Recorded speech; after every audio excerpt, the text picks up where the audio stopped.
I almost didn't record this. I sat down 3 times this week and walked away, made tea, stood at the window, watched the neighbor's dog run circles in the yard like it had somewhere important to be. I know that feeling. I spent most of my life running circles too. My name is Margaret Elaine Holloway. I'm 79 years old, and I'm sitting in the same house I've lived in for 41 years, in a chair that belonged to my mother, next to a window that needs cleaning, and I have maybe 1 good hour of clear-headedness in me on a day like today. So I'm using it here. Not because I want to teach you something. Lord knows there are enough people on the internet trying to teach you things. I need to say this out loud to someone, even if that someone is a camera and a little blinking red light. I was born in 1945 in a small town in eastern Tennessee that doesn't exist anymore, not the way it was anyway. My father worked at a mill. My mother ironed other people's clothes. We were not poor in the way people talk about poor now. We had food, we had warmth, but there wasn't much left over. Not money, not words, not time for sitting around and asking how you felt about things. You just moved forward.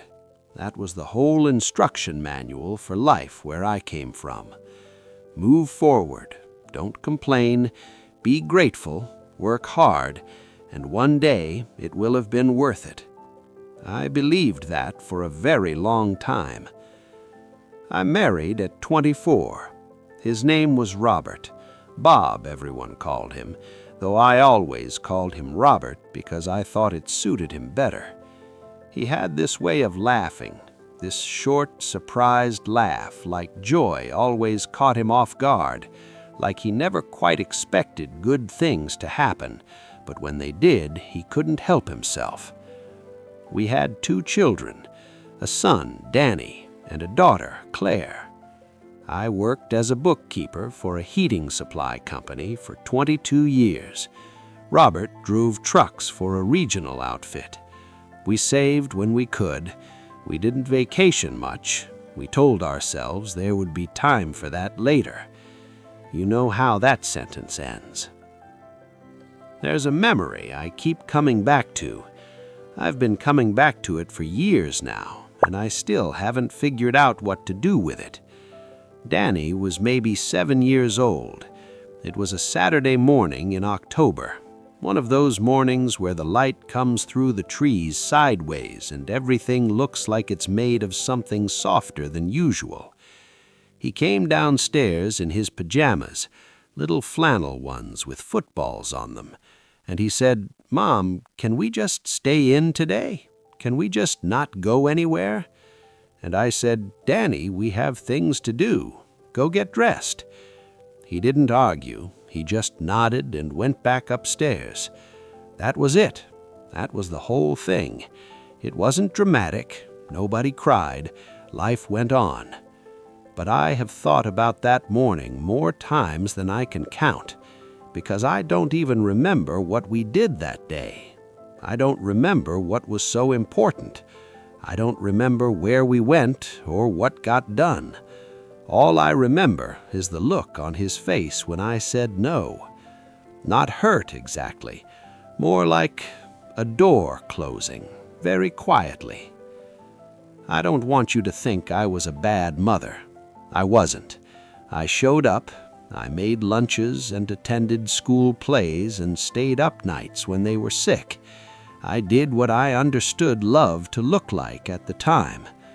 That's the thing nobody tells you about living. You are always doing the best you can do with what you understand love to be, and your understanding keeps changing, keeps growing. But by the time it grows, some of the moments are already gone. And that's not tragedy. That's just time. That's just being human. but it sits heavy. It sits very heavy at 79. Robert died 11 years ago. Heart attack, which is the sort of thing that sounds sudden, but wasn't, not really. His body had been telling us for years. We just kept filing that information away somewhere we didn't have to look at it directly. The night before he died, we had an ordinary evening. Dinner, the news. He fell asleep in his chair around 9 the way he always did. I covered him with the blanket we kept on the arm of the sofa. I went to bed. I did not go back and sit with him. I was tired. I figured there was tomorrow. I have replayed that evening so many times that the memory has worn thin in places like an old photograph you've handled too much. And each time I arrive at the same place, I had a whole evening.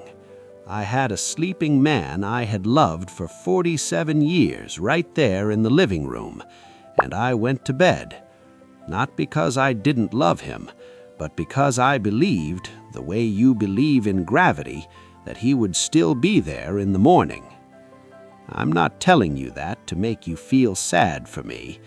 I'm telling you because there's something underneath it that took me years, truly decades, to understand. And I'm not even sure I can say it right, but I'm going to try, because this is the whole reason I sat down in front of this camera. We spend so much of our lives treating the people we love like they're permanent, and we do it not out of neglect, not out of carelessness even. We do it because presence, real, undivided, unhurried presence, requires something of us. It requires us to stop, and stopping feels like falling behind. Stopping feels unsafe. I grew up in a house where stopping meant something was wrong. Stillness was laziness. Quiet was waste. And I carried that into every room of my adult life without once questioning it. Claire lives in Portland now. She calls on Sundays. We have good conversations, better ones, honestly, than we had when she was young, when I was always half somewhere else, half in the logistics of keeping a family running. She told me something a few years ago that I've been turning over ever since. She said, "Mom, when I was little, I always felt like you were about to leave, even when you were standing right there." I didn't defend myself. I just sat with it. Because she wasn't wrong.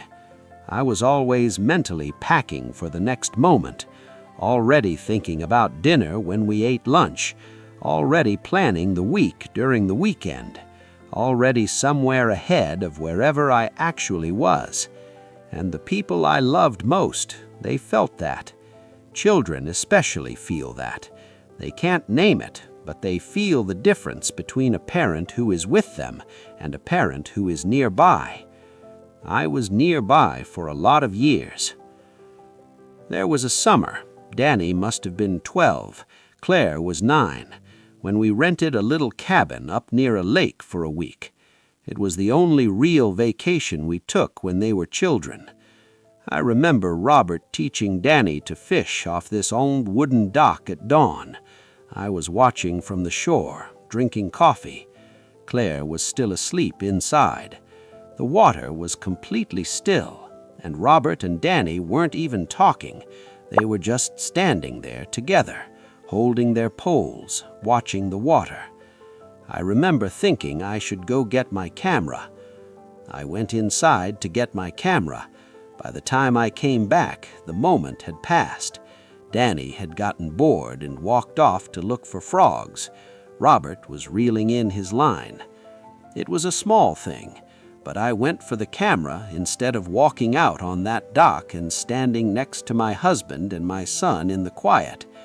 I chose to capture the moment instead of being in it, and I didn't even catch it.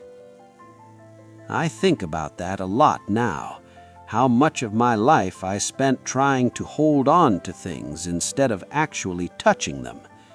The holding on takes so many forms.